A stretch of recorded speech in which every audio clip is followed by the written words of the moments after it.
Hey everybody, today's episode of the R&R Show is brought to you by Fun Again Games.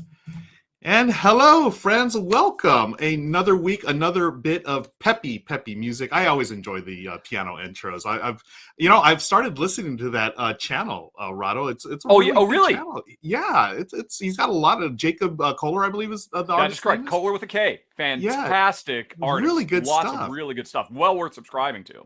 Absolutely. Although it sounds like I messed it up. I think there was a glitch in the audio right there at the end. Yeah, I was wondering about that. That was the first time I've heard that, so I don't. Yeah, my bad. I rendered it up special, and I must have goofed up somewhere in a copy paste. But it'll be better next week, I promise. With three more new games for people to get.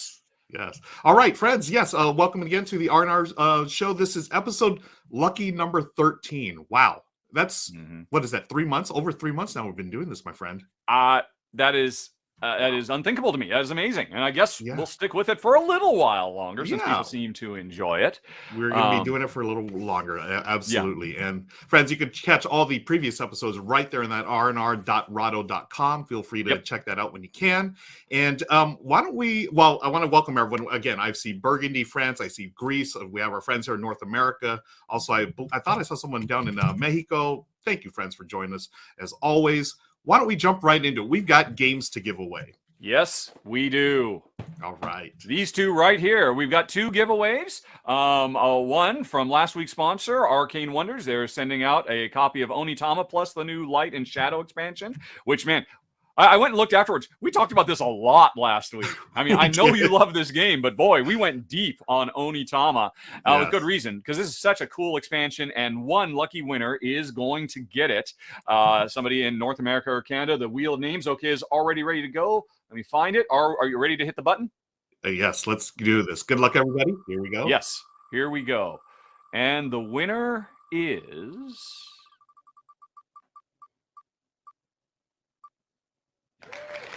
David Groot. David Groot. I am David Groot, he was heard to say. Yes. Well done. All right. Cool. But that's only half of it, folks, because for the rest of our viewers, because as we talked about last week, over 60% of this audience is not in America and Canada. Which is, it's a big deal. I mean, I love the fact that we have such a big international audience here. And so for everybody else, we're giving away the big deluxe package of Lands of Galzyr. I mean, just look at all that stuff you get. That's a ton of stuff.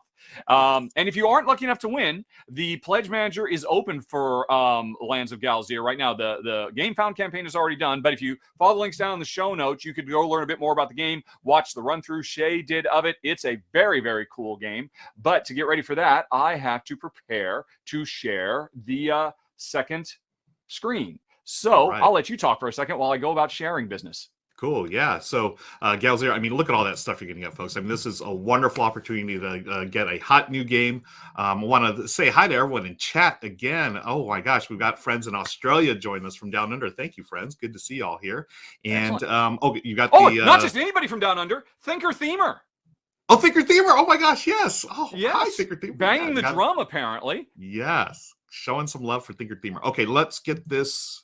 Okay. Yep, I do believe it's another wheel. You're not doing the other one, huh? No. Let's see. I think this will work. I think I don't have to rely on the Ninja. Hopefully, awesome. I did a little bit of experiment. I think one lucky winner is going to be getting some Galzyr. We'll find out shortly if I didn't mess it all up. I do prefer the wheel. I just think the wheel is fun. The wheel is just more fun. Michael Monaghan, the big winner of the Super Deluxe Lands of Galzyr. Michael, I hope you like epic, stirring adventures with cute, cuddly critters, because that's what you're going to be getting in the coming months. All righty. Awesome. Woo-hoo. So, speaking of contests, we are going to change things up from this point on, correct? Yes, yes, we are, sir. I guess it's time, now that we've got... before we get to the big news, we should say our sponsor this week is Fun Again Games. Thanks for supporting the show, Fun Again. And they will also be our contest giveaway participant. They are, this week, we are going to be giving away, or they are going to be giving away a $50 gift certificate that you can use for any purchases you find on their sites. And we did confirm this in the past because people have asked. The nice thing is that $50 can go towards the game and or the shipping. So, and if you're overseas nice. and the shipping would be really dire, you could still get some good games, some great games, in fact. So, one lucky winner, as this is going to be a worldwide one. So, we'll have one drawing next week to win a $50 gift certificate from Fun Again Games. But as Ruel said, we do have some big changes to announce today. And let's start with we're changing the way we do the contest, aren't we? Yeah, we are. So, friends, normally we would say we have a secret word that we would say, and we're trying to get one up on each other, right? And that's been a lot of fun. But we want to involve you all a little more. So, moving forward, do you want to explain it, Rahdo? Okay, yes. I mean, Ruel was very kind to say we want to involve you. We want to make you work for it, and we want to work a little bit less hard. Up until now, we've always had a secret word every episode, and we try to sneak it past each other, and then we tell you when the secret word came up. Folks, I'm telling you right now, the secret word for this week is Halloween. Wow, you said it. You just said it. Halloween. The secret word. But here's the deal. Here's the deal. You don't have to bother sending an email to contest@rahdo.com with the word Halloween. That's not what we're looking for. What instead is going to happen is during the top 10, at some point, we are going to say the secret word. One of us is going to say the word Halloween, just in kind of casual conversation. We're just going to keep on going.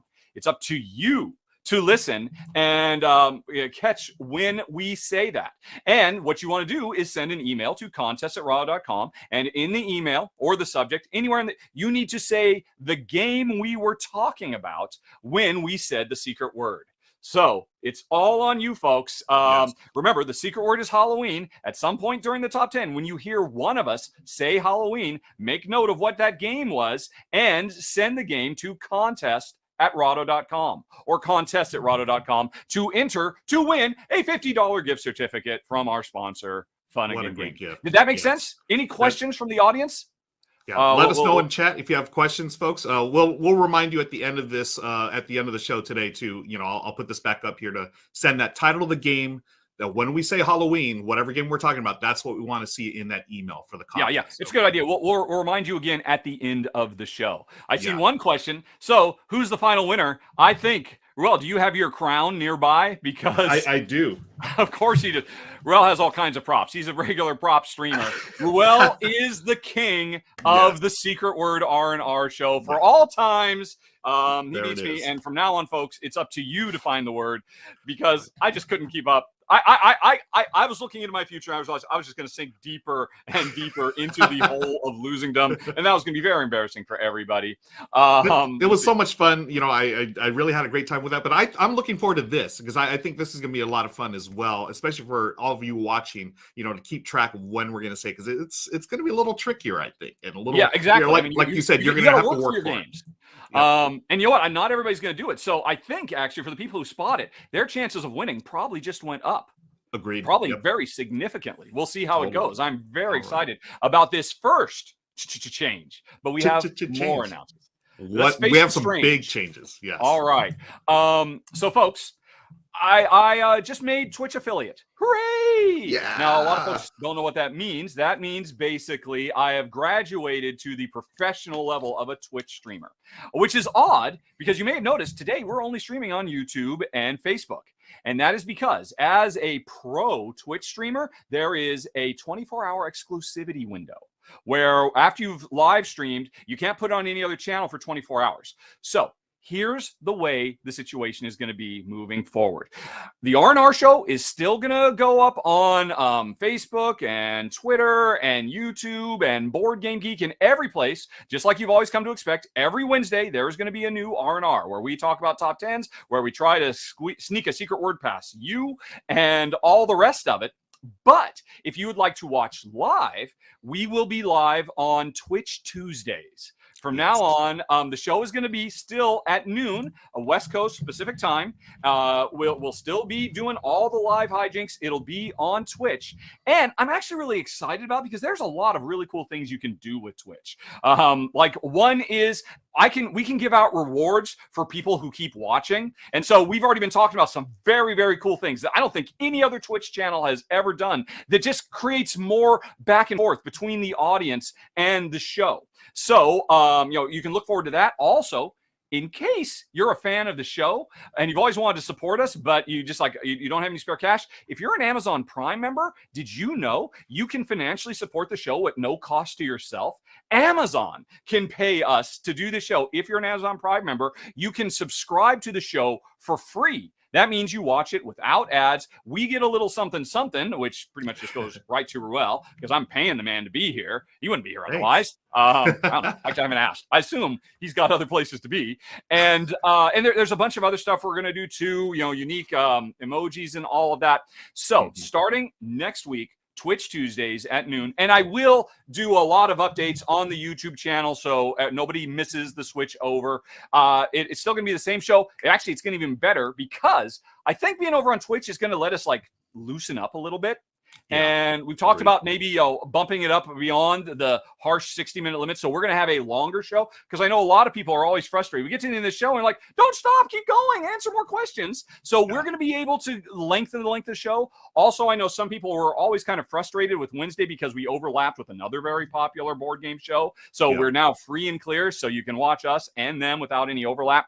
So nothing's changing. If you just catch the show whenever, it'll be put live on YouTube on Wednesdays, but you can catch us live on Twitch Tuesdays starting at noon. There'll be all kinds of notifications in the coming days about that. Did I miss anything? No, you covered it, my friend. That is awesome. Yeah, I'm really excited about this.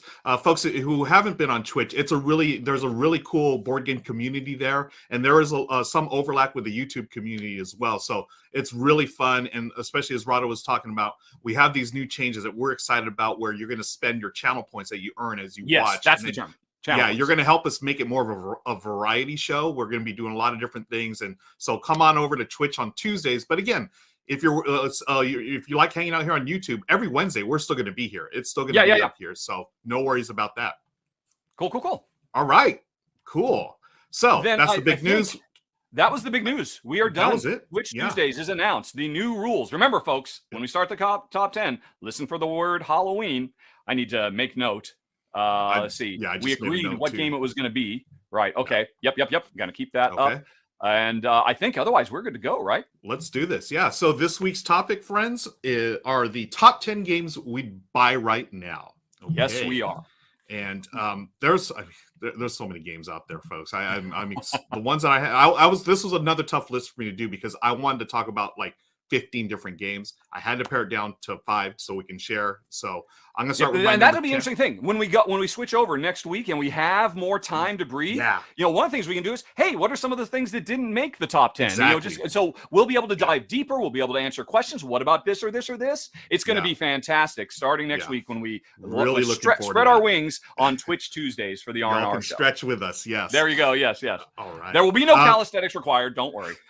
Oh, okay. Then I'm definitely going to be there then. Okay, so this is, I believe, the third time we've done the, what games would we like to buy right now? We tie it in with Fun Again Games, our sponsors. So what we've done over the last 24 hours is gone through the Fun Again website, and each of us have found 5 games that really jumped out as if we were putting our money on the table, it would be for these right now. Is my screen shared? Your screen is being shared right now. Boom. Okay, there we go. Yeah. So, and the interesting thing is, folks, you can see why Halloween is the secret word. This is not, we haven't talked about games yet. Doesn't count yet. This is to tie in with Fun Again Games' Halloween sale right now. And oh my gosh, folks, we're going to probably talk about, I know I've got several games that are on sale right now that are ridiculously low prices. I've never seen prices this low, but there were some other games that aren't on sale that I just got to talk about as well. I think you're the same. We each have 5, so we're ready to go, right? Okay. All right, let's get this going. My number 10. What is your number 10? I want to make sure I pronounce this right. I believe it's called Pakal. P-A-K-A. How do you spell that?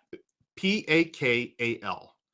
Pakal or Pakal. Yeah. All right, let's find that. There it is. Yeah. Right. So I'm Tell us about it. Yeah, this is a real-time sliding puzzle game, okay? And each player is going to have this little grid. It looks like a grid. And if you remember, this is actually a throwback to my childhood. Do you remember those sliding puzzles that we would do? They'd have the numbers 1 through 15, and it would be all mixed up, and you'd have to try to put them in numerical order by sliding the tiles around. This takes that and makes a game out of it, a real-time game where you're trying to match the different colors that come up. So you'll have like a little scoring grid. It'll say like, it'll have like a blue, yellow, and red. And what you're trying to do is reveal those on your little board there. And you reveal them by sliding the tiles around, and one will pop up. And then you try to get all three or whatever, 2 of those. And then when you have that combination correct, you grab one of the scoring tiles. The scoring tile, what that allows you to do is move on the scoring track up until that color. So if I grab like the blue one, if the blue one's like 5 spaces away, then I move 5 spaces at the end of the round. And it's a race to, the finish line there. What I like about it, though, is like after each round, the player who's in the lead, I think this is such a cool little catch-up mechanism. The player who's in the lead, they remove one of their tiles. So instead of like I think they're red, instead of a block, a solid block, now it's a clear tile. And you're revealing more things. So it gets tougher to reveal just those colors, because you can't just reveal any colors. You have to reveal specifically the ones that are on the scoring grid there. So I already know this is going to be a hit with Michelle, because we love these type of puzzles.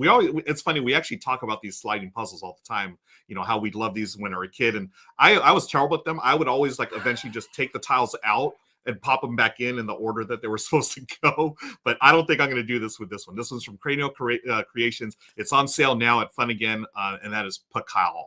That is interesting. I was aware of this game, and I knew the core idea that it takes those classic 15 sliding puzzles. But that is really interesting how they gamified up that you're not just trying to solve the puzzle, but you're trying to hit specific targets to be able to move forward on your track. That actually sounds really cool.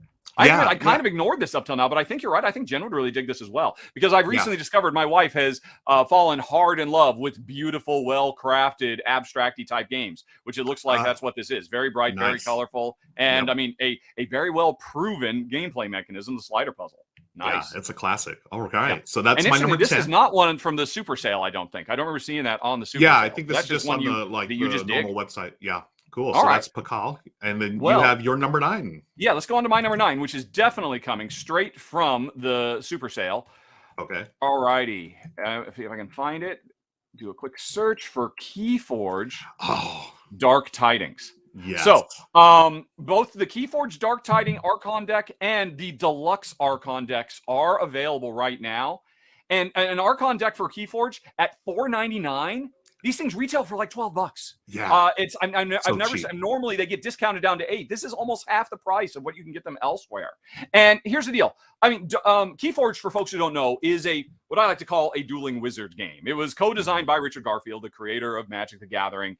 And what makes it unique when you and I set up across the table from each other and duel, trying to beat each other and all of that, is we come with a deck of cards that is 100% unique to us. Every time you buy a deck of Keyforge, when they come in these little packs, that is a deck that will never exist again. It's a totally algorithmically generated, unique combination of special powers and characters and names and all that. And I have been interested in this ever since it first came out. I love the idea of it. But the reason I've always stayed away from them is because it is a dueling wizard game. At the end of the day, it's just 2 players trying to beat the crap out of each other, which is not interesting to me at all. The reason this goes on the list, besides the fact that it's at such a ridiculously low price, I mean, why not take a gamble when you're talking about such a low price, is the fact that Fantasy Flight Games recently released cooperative rules for Keyforge. Yes.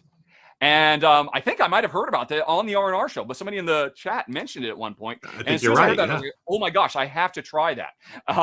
Basically, you can download some print and play stuff to make some extra cards for the bad guys that players cooperatively fight against. I really want to try this because I've always just wanted to experience Keyforge with all that really cool idea of the unique decks. And the gameplay seems really cool too. This whole thing of unlocking keys and all that, instead of it's just all about just straight up punching. There's a little bit more to it. But now that you can play it cooperatively, I am all about trying to experience Keyforge, and there's never been a better time with my number 9, Keyforge Dark Tidings. Yeah. I love Keyforge. Now this was actually on my list as well. It didn't quite make it, but it was there.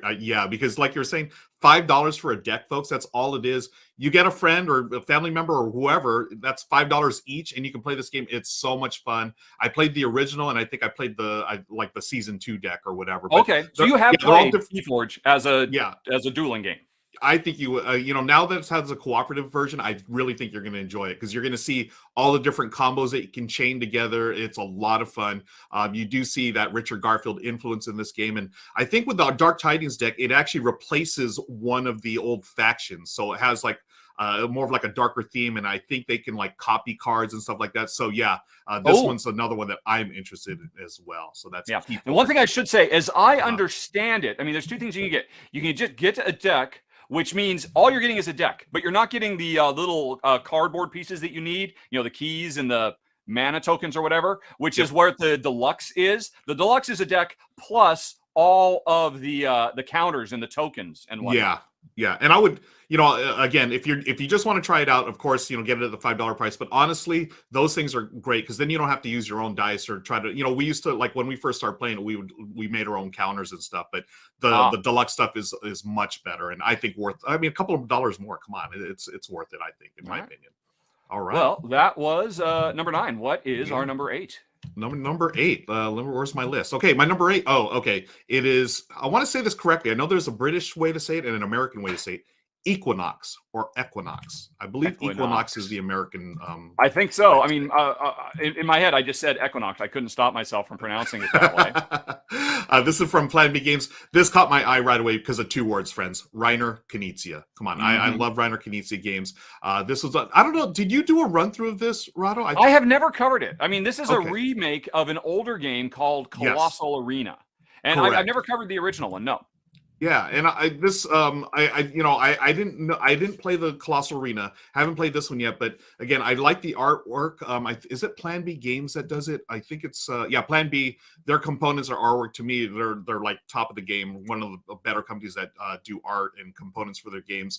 And this one is a classic Reiner Knizia bidding game. And I think this caught my eye not only because of Knizia, but the fact that I just played Raw again for the first time in years and absolutely love that game. I think that is a masterpiece of a game. And this is another bidding game, and what you're doing is, instead of a Colossal Arena, this is more about, I think, like mysterious creatures, right, in the forest or whatever, and you're bidding. It's basically a bidding game. You're betting on which you can influence certain creatures, and after each round, one creature is going to go away. And as the rounds progress, you're eventually going to have like 3 creatures remaining, and then you reveal your secret bet and any bets that you've had previously, and then you score. Obviously, if you have the winner and you bet on the winner on the very first round or has your secret bet, that's going to multiply. I think it's like times 5 or whatever. And as you get progressively later in the game, you don't get quite as big of a payout. Which reminds me a little bit, like if you played like Camel Up, those, really simple racing betting games, it's similar like that. But again, Knizia, I'm always excited about his games. And this one, is this one on sale? I don't know if this is on sale. No, I don't believe this was in the super sale. It's not the super sale. It's just, at a regular discount. 20% off. 20% off. But I mean, I'm really interested in this. I'd always wanted to play Colossal Arena as well. But I don't know if Jen would have been interested, because it is still, at the end of the day, okay, we're taking bets on, the outcome of conflict, and you're trying to manipulate the conflict a little. So, I mean, there's kind of a little bit of a bite to the theme, but the new version with the retheme looks so freaking gorgeous. I mean, right now on Fun Again, all we've got is just the box art to show you, but that gives you an idea of just how stunning the game is going to look as well. And Reiner Knizia, I mean, and this is one of his all-time classics that people love, brought up, dusted off for a new modern audience, which is great. Yeah, I love it. So that's my number 8, Equinox. Okay, before we go on, I was just checking the chat, and there are people saying that Colossal Arena was an excellent game, but also folks were wondering, so with the new Twitch Tuesdays playing at noon, how does that fit into the Ruel Gaviola channel schedule? Tuesdays I stream at 7 p.m. Pacific. So we're going to have the R&R show, as always, at noon Pacific on Tuesdays. But then later on that night, I'll be streaming on my channel, folks. So you can catch me usually with my wife, Michelle, sometimes with other friends or family playing a game. I live stream games all the time over there. Things have been a little slow. Just I've been reacclimating myself to live streaming after, some travel lately. I don't know what it is. The older I get, the longer it takes for me to get back into my routine when I'm back home. The whole time zone thing. I was in Florida, I was in Indianapolis, all over the place lately. It's just taking me time. But anyways, feel free to join me on my Twitch channel for gameplay as well. Yeah. All right. I mean, I guess we'll have to end every Twitch Tuesday saying, okay, and folks, tune in later tonight for, whatever game you're playing that night. Awesome. I mean, I didn't even think of that. That we're actually kind of tying these two. That's really cool. I'm very happy about that now. I'm super happy that you're affiliate now. This is gonna be a lot of cool things. Yes, it's gonna be a lot of cool things coming up. You're all grown up. I'm all grown up on Twitch. Okay, you have graduated, my friend. Okay, cool. So let's move on to your number 7 game. Yes, my number 7. I don't know. I think it was Amy in the chat. It wasn't Maggie because Maggie's asleep. But my number 7 is Frutticola. Which we actually talked about briefly last week or 2 weeks ago in the Essen Games of Essen. I was really interested in, and then when I saw it was available here, cut down significantly in price. Oh wow! In a big way, you get a lot of stuff for this game, and when I saw it was on, I'm like, okay, I want to learn more about this game. I'd only studied a little bit at Essen. And so I watched Thinker Themer's video of it, which they did a fantastic job. 100% sold me on it. The core idea of this game, very nice and Euro-y mechanisms with a lovely theme about harvesting fruits to make fruit juice, basically. But the core of the game is that you have a handful of cards, and everybody's going to play a card simultaneously every round. That will determine your initiative based on the number, very kind of Gloomhaven style. It will also determine what workers you will have available to you that round, because it's a worker placement game. And it will also determine what special power you get. And I didn't realize this until I watched Thinker Themer, what detriment, what thing holds you back. The more powerful the card, the faster you go, the more workers you have, the more it's going to have some kind of poison pill that you have to work around. I love this idea so much. I so want to play the game. And if people would like to know more, go check out Thinker Themer's channel. Or, hey, I just looked. Amy is still. You can ask her in the chat right now. Cool. Yeah, and it looks fantastic. Oh, no, I was going to say, it looks like it plays fantastically. The box cover itself does not do it any favors. And we talked about this before, yeah. Yep. But, and I remember it was tough, like trying to figure out how to spell the name. I remember we're like trying to figure out how to spell it because it's Frutticola, but it's not spelled like fruit. But without an I, it's I guess spelled the Italian way or something like that. But it looks great. It has a big markdown off its original price, 38% off, saving $25 on this thing. Wow. I don't want to get too much into the savings and all that. I mean, folks can decide for themselves if it's a reasonable cost. Yeah. I've just wanted this game ever since we did the Essen show. And then when I saw I could talk about it again, and I watched Amy and Maggie talk about it on Thinker Themer, I was like, okay, I must play this game before the year is out. I mean, this could be, the mechanism sounds so good to me, it could be a top 10 of the year candidate. Oh, and so I'm really looking forward to trying this thing. My number 7, Frutticola. Awesome. Yeah, that it does look fantastic, and I'm glad we know how to spell it correctly now. Oh yeah, because it took me like 5 minutes to find it because I have to spell F-R-U-I-T. Yes. Okay, let's move on to my number 6, friends. My number 6. So we had talked about an abstract game earlier. I'm going back to the abstract thing here. Mandala Stones from Board and Dice. Mandala Stones. And I actually have Michelle and I are going to be playing this on my Twitch channel. I think in 2 weeks or so, we've got a stream set up with Board and Dice. This is an abstract game that reminds me a little bit of Azul or Reef, where you're it's strictly an abstract. You're just looking at colors and patterns here, but it's got that 3-dimensional element of Reef that I really dig. And on your turn, you're doing one thing per turn. You're either going to collect a stone, one of those beautiful mandala stones, to place on your player board, or you're going to score the stones that are already on your board. And there's different ways to score. It's very simple, yet could be a little complex abstract game, which I like. You're going to score either the color of your stones that are on top of your player board, or they're actually 3-dimensional stacks, and there's going to be a way to score the different ones below the top ones as well. And then you also could collect sets, and there's a little, I think it's a little black marker. They're called the artists. You're going to move the artists around, not Prince, but the artist thing here. You're going to move those around, and that's going to determine how you move stones. Oh my gosh. This feels to me like, again, I haven't played it yet, but it feels like to the next level of like Azul or Reef.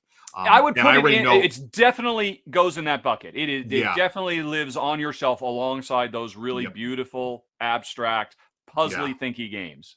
Yeah, and I did see the Brothers Murph. They recently played it on their live stream over here on Twitch, and Brothers Murph were fantastic.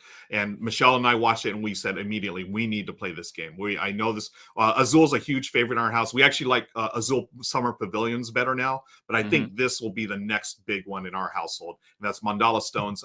That is my number 6 game that I will add one more thing. Jen and I, we played it for the first time last month as a Patreon backer only Rahdo Relaxes video. So Jen and I played it. Jen named it her game of the month. Nice. And last month was a very good month. We played a lot of really good games, but for Jen, it stood head and shoulders above everything. That's so nice. Really, really sharp. You are going to love it. I can't wait. That's my number 6. All right. Alrighty then. So, then I guess we should move on to my number 5, which is Kingdom Rush: Rift in Time. Oh, I don't. Are you familiar with this game at all? I do have a copy on my shelf of shame / opportunity. Oh my gosh! And I'm looking at the price. What? That is almost $42. And this game has a metric boatload of stuff in it. This is another one that's like, it's marked down 45%. It was another one on the Super Halloween sale. So it's a great game. I actually covered it when it was on Kickstarter a couple of years ago from publisher Lucky Duck Games, if I recall correctly. It's a cooperative tower defense game where every round, wave after wave after wave of bad guys are spawning and walking down a path trying to get to you. And it's a deck builder because we're building up our deck of cards that basically launch our defenses to fight them off. The thing that really makes it unique is you fight them off Tetris style. Every time you play a game that says archers or fireballs from wizards or whatnot, that lets you cover up the grids on these advancing cards with little Tetris pieces. So at any given point, once the game gets going, it's like you're kind of simultaneously playing 4 or 5 games of Tetris at the same time, because each one of these cards represents a different little Tetris battleground that players are trying very carefully to maneuver themselves, because you can actually just go out and put their cool little miniatures that just directly stomp on them. And there's like a little 2x2 coverage, or you do the fireballs that are like the little S shape from Tetris. And it's an incredibly puzzly game, and yet still very, very fast-paced, very action-packed, really thematic, but much more puzzly than pretty much any. I mean, there's been a bunch of tower defense style board games over the last few years, ever since I think King's Armory was the first one that came out many, many years ago. And I really think this is the zenith of the art form at this point. Jen and I were really blown away by it, which is why I had to put it on this list when I saw it was on the super sale. My number 5, Kingdom Rush: Rift in Time. Awesome. Yeah, I cannot wait to get this off my shelf and on the table, because I remember I punched it out and I was ready to go, and I had some other things happening, and I wasn't able to play it. But yeah, as far as tower defense games, this looks absolutely fantastic, and I cannot wait to get to the table. Okay. Everything okay with the phone? I saw the phone. Or heard the phone. Yes. I got a call. They can leave a message, because right now I'm here for you folks. Yes. Not for those folks. All right. Let's move on to my number 4. 4, I believe, correct? And I just checked this right before we went live. You did, this game. I have not played it yet. I'm super excited about Unforgiven: The Lincoln Assassination Trial. Oh my gosh! Yes. I know you just you've I think you did a run through, correct? We did. Jen and I covered it when it was on Kickstarter. This game's got a lot going on. Yeah. So first of all, this is about the trial of I think her name was Mary Surratt or something. She was one of the people tried for treason, because she was behind the plot to she was one of the people behind the plot to assassinate President Lincoln. And what you're doing in this game, one player is the prosecutor, one's the defense, and it's a big tug of war. You are playing, one's trying to prove that she's guilty, the other's trying to prove her innocence. What drew this game to me, just really caught my eye. I've just fallen in love with the game Watergate. Okay, so it's a political, like another political game, tug of war, and I was like, oh, Unforgiven sort of reminds me of that, but it also reminded me of Seven Wonders Duel. It's got this tableau of cards, right? Here's the elevator pitch. Go ahead and talk. Yeah. Seven Wonders Duel meets Watergate. In the post Lincoln assassination trial. Yeah, that's the game. Awesome. And that's why I got excited, because Michelle and I, we played Watergate earlier this year for the first time. We loved it. We played it like almost a dozen times now. She hasn't played Seven Wonders Duel yet, but I love Seven Wonders Duel. And then seeing this plus the theme, I like these type of games. Like, I'm really drawn to this political style game, this historical game, but I'm not really a war gamer. So it takes like, these themes and this history that I'm interested in, but it's played differently than like a standard war game, right? So, Right. you have, I believe there's like some is there deck building in this? And not exactly. I mean, basically, it does the card drafting of card drafting. Seven Wonders Duel, that whole pyramid, and every time I take a card, now I've revealed a card that's perfect for you, so I don't want to take the card I really want, right? All that kind of stuff. And so, I mean, you are getting access to cards over the course of the game, but you're using them to get the resources, which could be swaying of the jury and whatnot. And at any given time, you've got 3 different tug-of-war battles where you're trying to sway the feelings of the various jurors. And everything about this game has so much attention to history. The rule book goes deep into who all of these people were, all of the conspiracies that were behind it. Love it. Was she innocent or guilty? Was she railroaded? In real history, as I recall, she was the first American woman ever executed by the federal government. Wow. And to this day, it is still hotly debated if she got... and so you can basically redecide history right now in a brilliant game. It's got cool custom dice. It's got really great card drafting. And I mean, history comes alive in a really, really awesome way. I'm very impressed. It's an excellent choice. That's cool. Yeah, I'm so excited to check this out. And that is now available on Funny site, Unforgiven, the Lincoln Assassination Trial. One more thing about that real quick. I was thinking about, I like these 2-player games that are a little shorter as well, because these are easier for me to get to the table with Michelle. So Unforgiven, I believe it plays in about 45 minutes or so. I would say so. I mean, your first game's going to be a bit longer because there's a lot to take in and so many things you're juggling. But no, I mean, once you get the game down, I would say that's a very comfortable time for it. Yeah. Awesome. Cool. All right. So that was my number 4. Unforgiven, the Lincoln Assassination Trial. Let's move on. All right. Let's move on to my number 3, Pandoria Merchants. Which is a game that has definitely flown under the radar, and it's part of this super sale that's going on right now. And when I saw it, this game made my top 10 of last year. It is, I would have to say, for the record, the heaviest, crunchiest roll and write the industry has ever seen. It eclipses everything else. Roman roll, nope. The Hadrian's Wall, nope. Fleet the Dice game, nope. Gone Zone Clever, forget about it. This game is as big and crunchy and heavy as a game 3 times its size and weight. Even though on the surface it just looks like a really simple little roll and write. Basically, we are a bunch of fantasy races, hobbits and orcs and trolls. Each of us have our own special powers. We've come to the same new world in Pandoria, and we're spreading our influence throughout the land and just trying to grab resources. But as we are claiming the land, we're also basically trying to create patterns that we can, roll and write style, kind of like Tetris, making polyomino things out of the patterns we're trying to create.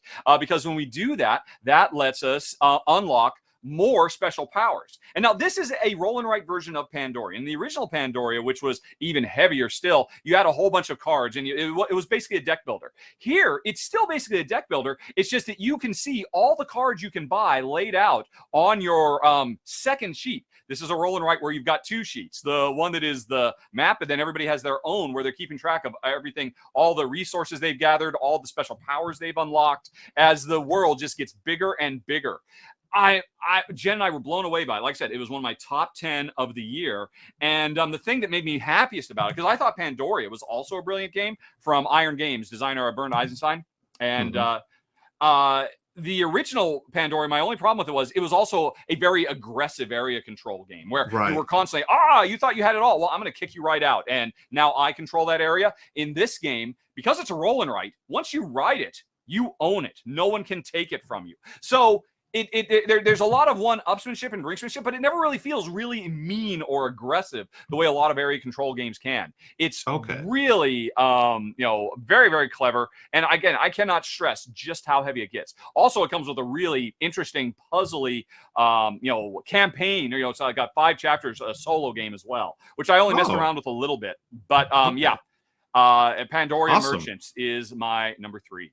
Wow. I remember there was also a card game. Wasn't there a Pandoria card game as well? No. Um, yeah, I don't know. I don't remember. I think it might have been retitled. I don't know if it had the word Pandoria in it, but I do remember it being pretty mean and just like the board game. So Mm. it's nice to hear that they've taken the things you like about the game and made it more. I don't know, a nicer version of it, I guess. Yeah, In yeah. the roll and I write. mean, it's just a fun game. I mean, there are 2 dice. It is a roll and write. In every round, you roll the dice, you put them together, and that basically creates a domino of symbols. That is how you're going to try and fill out the board, trying to get all the patterns and whatnot. It's very impressive, and Awesome. like I said, completely flew under the radar. If I had been at Essen that year, every time you're at a convention, people always ask, "What's the secret gem that nobody's heard of at this Yeah. show?" Pandoria Merchants was that gem at last Awesome. year's Essen, and now it is available. It's my number 3. Awesome. Cool. Cool. Okay. We're getting to the top of the heap here, folks. All So, right. my number 2 game that I would buy right now, and it's actually my number 1. If y'all know me, it's no surprise. My number 2 is Twilight Imperium 4th edition, Prophecy Uh, of Kings. Yes. right. This I is, saw this, and I knew there was no way that wasn't going yeah. to make your list. Oh, let's see. Yeah. If I can spell Twilight, Twilight. Let's do that and forget about the Imperium. All right. Yeah. It was So, Prophecy Twilight of Imperium, the Kings. Prophecy of Kings. This is the expansion. Look at that. It is marked off 35%. I don't want to just keep on drilling on these savings, but I mean, I looked this one up because this is a hard game to get, and it's going Yeah. for over $100 all over the place, Yep. and they got it down to $64.99. Again, sorry, people can decide for themselves Yeah. if that's a reasonable price or if it's too much or too little. But yeah, I tell think us it all is. about the Prophecy of Kings, Ruel. So my favorite game of all time is Twilight Imperium 4th edition. I love it. It's more of an event than a game because it's going to take you all day to play, folks. There's no way around it. So my friends and I, we love getting together once in a while, especially now that things are getting safer. We're going to be able to play in person again. But Twilight Imperium, it is a 4X game. But what they did going from 3rd edition to 4th edition was they took a little bit of the 4Xs. They took the Explore out, to streamline things. But now with this Prophecy really? of Kings expansion, yeah, they put it back in. Okay, but they Wait a minute, do wait. Are you saying the latest version of Twilight Imperium, if you do not have this expansion, is really a 3X game? I would say it's more of like a 3.5X. 3.5X. Wow. And so Okay, this kind of completes Twilight Imperium, is what you're saying. It's from what I understand, yes, it's going to complete it, and it adds a bunch of new stuff as well. You've got so you've always had I think it's 17 asymmetrical factions. This adds in more factions. This also adds in leaders, which are going to give you even more asymmetric abilities. It has mechs, so you have the mechs. Oh my folks.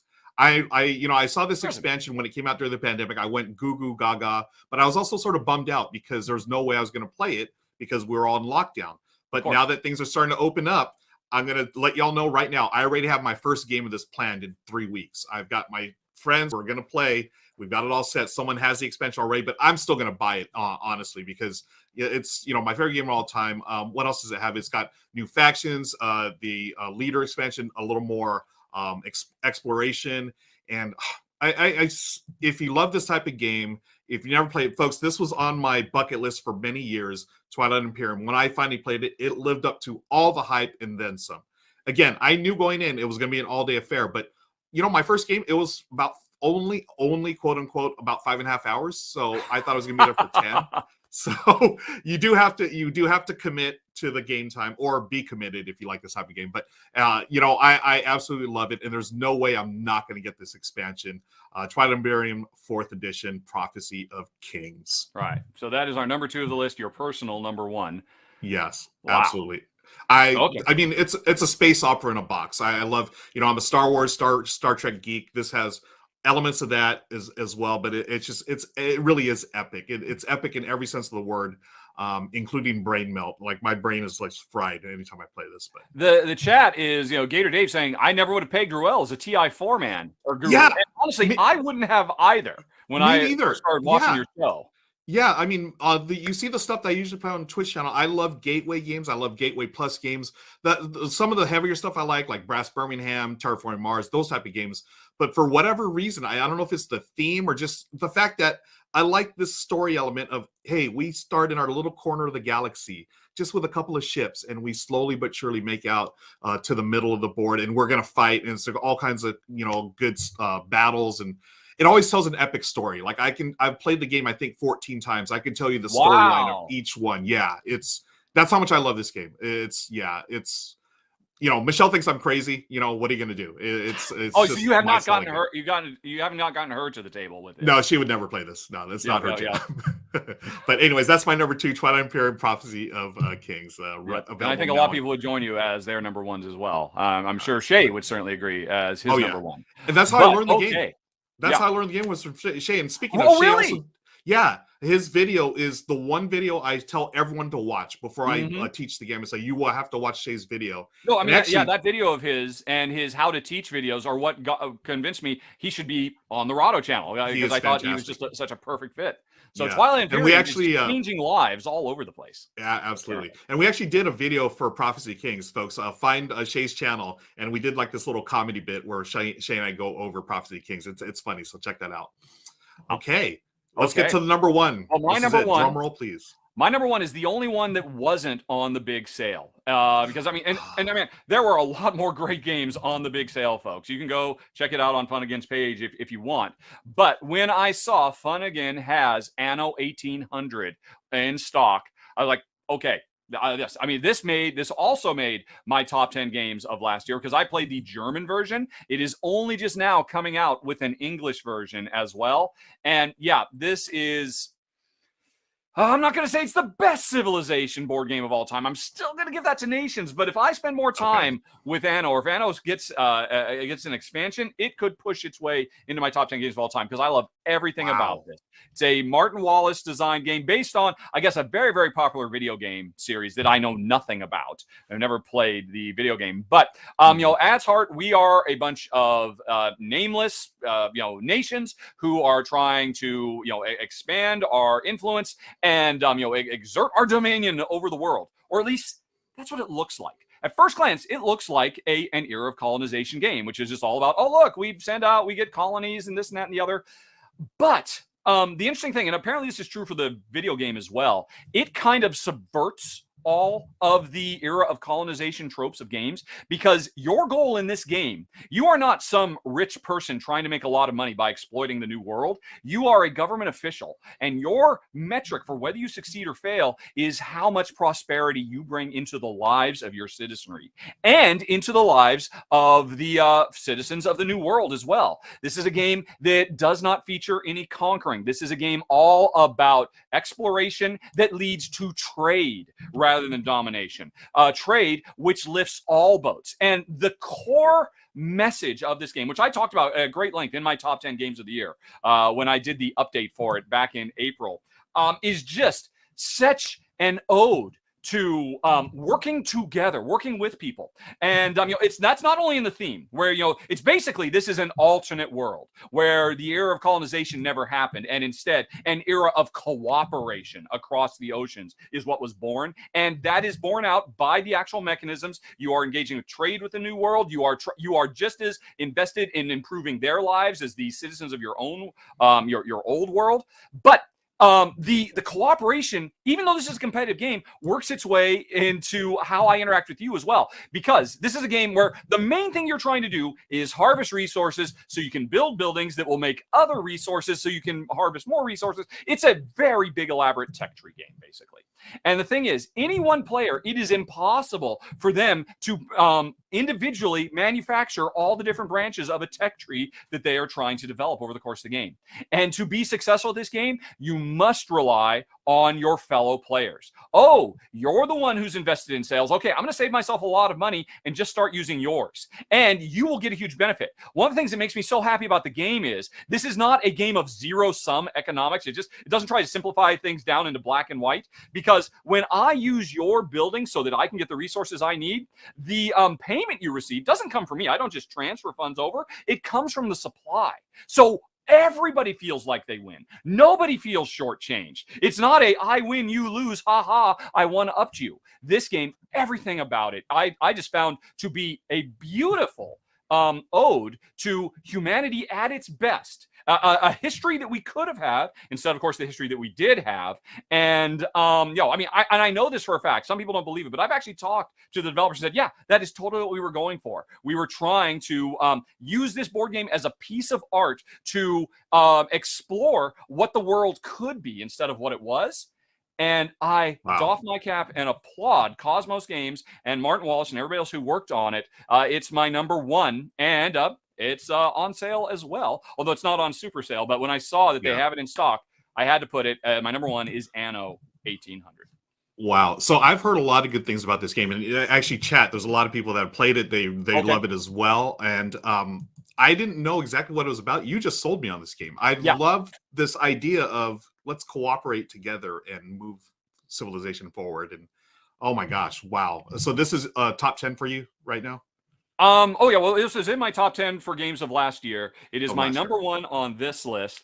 Nice. Interestingly, a lot of people don't realize this. Officially, what does it say here on the page? It says it's a 2 to 4 player game. The developers have come up with a really great solo system, which I demoed in my run through. They actually sent me an early version of it. Apparently, folks who were at Essen Spiel, what was it? Just last week, I guess, were able to pick up the solo expansion, and I believe it's going to be made available in English very soon. So, and if you watch my run through, you'll see it's an excellent solo game also. So if you're looking for a real, it's not available yet, but it will be soon. It is available in German right now. If you're looking for a really great 4X style game, but no, it's not 4X. It eschews all of that. It is a game all about people working together to everyone's mutual benefit. Yes, there's still going to be one winner. There's going to be one player who does it better than anybody else.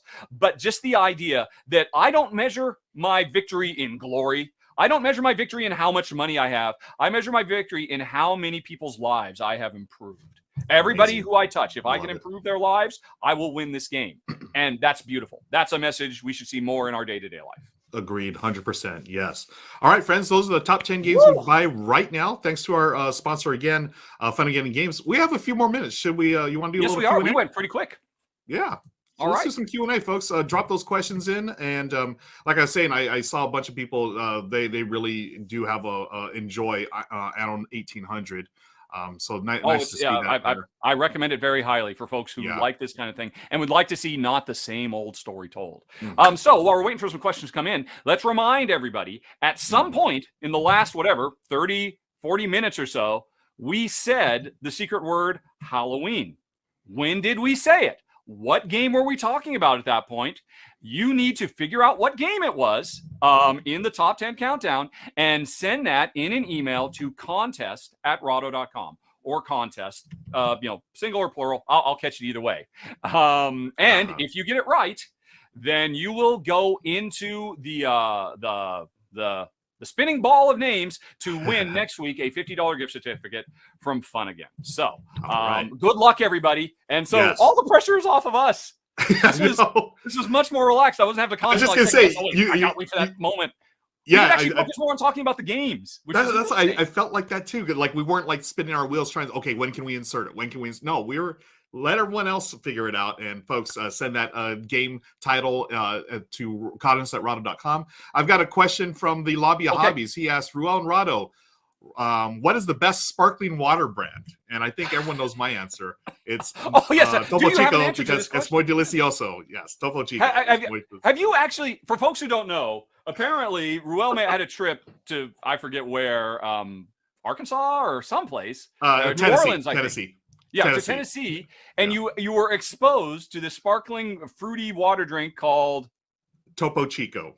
Topo Chico, and now you are literally addicted to the stuff. Totally. You should see my garage. It's sad. I've got like cases and cases of empty bottles. Just we need to take them to recycling because they're going to take over my garage. We have board games and bottles basically. But yeah, that is the. Do you drink sparkling water, Rahdo?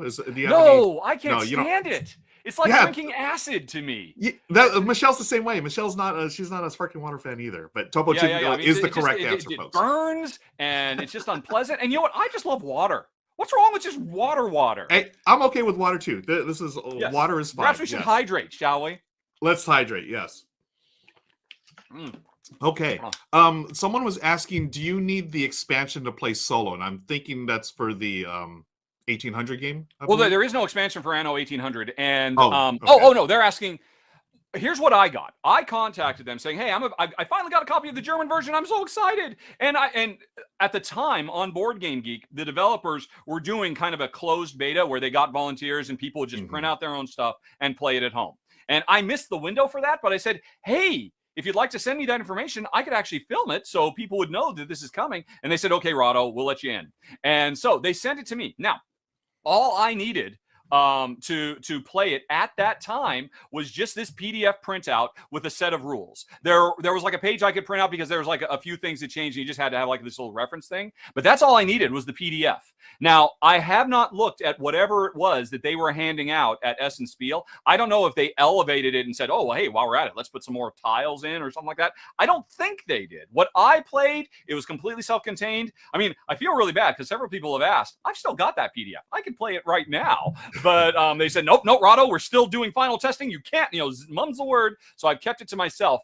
But my expectation is you will not have to pay extra to be able to play Anno 1800 solo. It's just that they're probably in the process of translating. Heck, for all I know, somebody who picked it up has already translated it manually, and you might find it on the Board Game Geek forums. I'm not quite sure.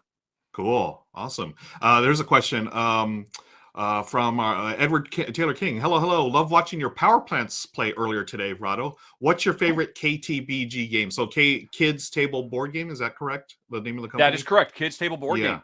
Who asked this question? Edward Taylor King from Facebook. Hey, Edward Taylor King, thank you for joining us. Hey, Facebook in the house. Facebook, love it. But not for much longer. Remember, folks, next week, we're moving to Twitch Tuesdays, although you'll still be able to see it on Facebook on Wednesday and whatever.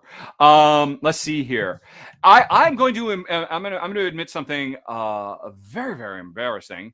Well, I wrongly assumed, based on the name of the publisher, Kids Table Games, that everything they produced was, for kids. Yeah, and right. I have not really paid attention to any of their other stuff. That's not true. I have actually played a couple of them. Let's see what I'm looking on Board Game Geek now. I really like them. Don't be fooled by the name, folks. They do produce some, very kid-friendly games, but they produce some really good, like family weight and just family weight above that even. I really enjoyed the Wreck Raiders game they did. Thank you. That's the one I was just trying to Fantastic find. I game. have played Wreck Raiders. And to answer the question, I would say Wreck Raiders. That was a great little scuba diving treasure hunting game that Jen and I really enjoyed quite a bit as real-world professional. We're not professional. We're amateur scuba divers. I've been scuba diving since I was 12. So I love a good scuba diving themed game that, pays attention to the scuba element. And they got a bunch. The Wreck Raiders is like a bunch of set collection, and they had the really cute diver meeples and stuff. We really enjoyed that game. Also, I just played. I did a live stream actually late last year of Creature Comforts, which is their take on worker placement. I thought that was excellent. So that'll be out, I think, next year sometime. So now you would still, I think you would still call their stuff kind of gateway. I mean, like Ticket to Ride level stuff that you could teach and play with anybody. That's when they say kids table, they're not saying, oh, this is only for kids. This is for, I mean, it wouldn't sound as good to say newbie table, a board game. Right. Yeah, absolutely. Cool. Let's see what else we got here. Have you seen Dune yet? I have not. Have you? Yes, I have. Thoughts? Preliminary thoughts? Sure is quiet. It was beautifully done. Yeah. The quality of the visuals, the acting, the writing, everything was wonderfully done. But I literally struggled to stay awake. To be fair, I watched it late at night at home on HBO Max. Although I didn't watch it on a small screen, we have a projector and a 10-foot screen. So I watched it on a jumbo screen, with like big booming sound and all of that. And again, it's a wonderfully produced film, but oh my gosh, it was a very ponderous. I mean, it did not need to run as long as it did to tell this very simple story that it tells. Now, I should hasten to add, I'm the weirdo who really digs David Lynch's Dune. I mean, there it is. It's nostalgia, part of my childhood, because it blew my mind when I saw it. And I'm still waiting for Hollywood to pick up the let's have people whisper their thoughts out loud while doing a zoomed in close-up. That really hasn't seemed to caught on, but I mean, I love it. And if I were to sit down right now and hey, what do you want to play? I would watch Lynch's Dune any day. Wow. Now, to be fair, Lynch's Dune tells an entire story. Villeneuve's Dune only tells half the story, and fortunately, I am genuinely happy that part 2 has been greenlit. We're gonna finish the story. They're not gonna Empire Strikes Back it and then just leave us hanging forever. We will get and maybe when the whole thing comes together, maybe I'll be able to appreciate it on a deeper level. And again, I mean, I love the costume design. I love the special effects. I love the actors. I loved seeing the actors. Although honestly, again, I personally dig the Lynch force field effect more. I mean, I know it's cheesy and primitive, but it feels more alien. What everything that's in the new one just feels like, it just looks like any other movie. There's nothing really far out about it. But I enjoyed it, but I was kind of let down. Yeah. Just to be fair, I have heard some people say, they also fell asleep, but I've heard other people like rave about it. So I'm not sure where I'm going to, because I've never read the books. Nor have I. I am not a Dune head in any way, shape, or form. Yeah. I'm a Lynch Dune head. Okay. I'm a Dune Eraser head. Dune Eraser, I'd love it. How about let's see, another question. We got time for another couple of questions here, quick ones. Mom Gamer says, have you read any interesting comics lately, comic books or anything? I've read, the last one I read was Superman Smashes the Klan, which was a redo. What? Yeah, it was a redo of an old story, Superman against the KKK. And this was awesome. This graphic novel, I think, came out last year or the year before by Jean Luen Yang, who did American Born Chinese. He's a wonderful artist, wonderful storyteller. He actually is the writer, I think, for one of the new Superman series. But in his version of this, Superman is Asian American, Chinese American to be specific. Oh, wow. And it's during the 40s, and of course they have clashes with the Klan. And it's about this Chinese American family. It is wonderful. It is so well done. And, spoiler alert, you will have some tears reading this graphic novel. It's wonderful. And I think Jean Luen Yang, he is just one of my favorite artists, comic artists and storytellers of these days. So that one, Superman Smashes the Klan, highly, highly recommend. Wow. So that's like a Superman Elseworlds, like the the Red Sun, where he landed in Russia. Here, because things went differently, how did the whole story? That sounds amazing. It's really good, man. I'm not going to suggest anything because I can't top that. That's awesome. It sounds like everybody should go check that out. Definitely. Let's see what else here. People are talking about Dune. Some people loved it. Some fell asleep. Okay, that's pretty much what I get as well. Oh, there's actually some people that enjoyed the Lynch version as well. Yes. All right. Someone, Josh asked. The sleeper has awoken, Father. The sleeper has awoken. I could quote that movie for days. Where is the nicest place you've been scuba diving? Desert planet. It's like seeped into my bones, and that is just so weird and far out and funky, but it has life. It's cheesy and it's silly and it's low rent, but it just. There's something to be said. It was a bold and brave and many say failed experiment. I think Lynch himself disowned it as well, if I recall correctly. I think he did, yeah. Yeah. Here's a question from Josh. Where's the nicest place you've been scuba diving? Oh, really? We've been scuba diving in lots of places, but still our favorite would have to be Cozumel. My wife. Oh, okay. And now that we live back in the States, we've been talking about it. Ever since we moved back, we got to get back to Cozumel because that's some of the best drift diving in the world, which for folks who don't know means, okay, you go down to where you are, and then there's underwater currents that will just flow along. And it's like you're floating. It's like you're flying. You're not working. And it's like you're on an underwater, escalator, and you're just looking at all the beautiful sea life. And it's just so peaceful and tranquil.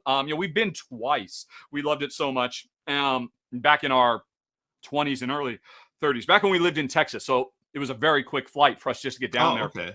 And spend a weekend diving. Yeah, the drift diving, maybe it's not the best drift diving in the world, but it's certainly some of. And, before we eventually move back to Europe, we will go to Cozumel one more time and we will do some more drift diving. Yes. Awesome. Yeah. Salamanda asks, would love to see y'all do a top 10 games to put on your Christmas list. Salamanda, that's a great way to, that's a great segue for me to say, we're going to be on Twitch next week. And if you start spending your channel points, which you'll earn by watching us, you can start suggesting things to us as well. So join us on Twitch on Twitch Tuesdays, and perhaps we'll talk about those type of games we put on Christmas list. Coming this Tuesday, Twitch Tuesdays, the R&R show. Get involved. Yes. You're going to be able to use your channel points. There's going to be polls during the show, all kinds of stuff. It'll still be a great show. It'll still be a solid top 10 if you can't be there live. But if you can, join us, won't you? Yep. One final question. We'll get out of here. Mom Gamer asks, have you had dangerous encounters while scuba diving? No. No sharks? The most danger, probably the most dangerous, the two most dangerous dives we ever did. We did a cenote dive, which means it's an underwater cave. And it was absolutely stunning. But, if something goes wrong, you're a long way from air. So, I mean, it was very well done. I'm sure we were safe. The most dangerous one was when we dove in Cyprus, and we were trying, while we were there, we did several dives to try to get our advanced diver certificate. And that included, I think, 100-meter dive. Or no, not 100-meter, 100-foot dive. That'd be way too deep, 100-meter dive. No.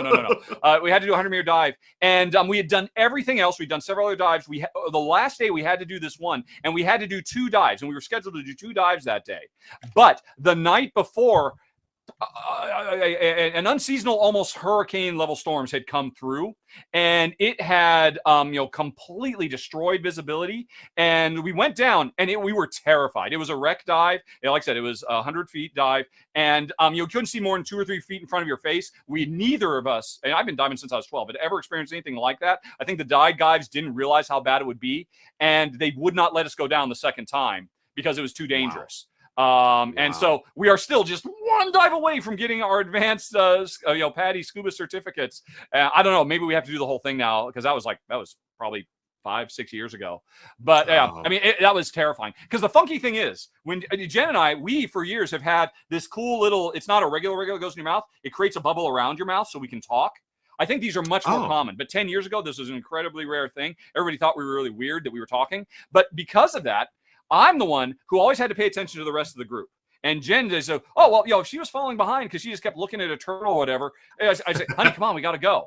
And so it gave her this sense of security that she's always had because I'm a very experienced diver and she was always a little nervous about it. But when we did that dive, I mean, I was terrified too.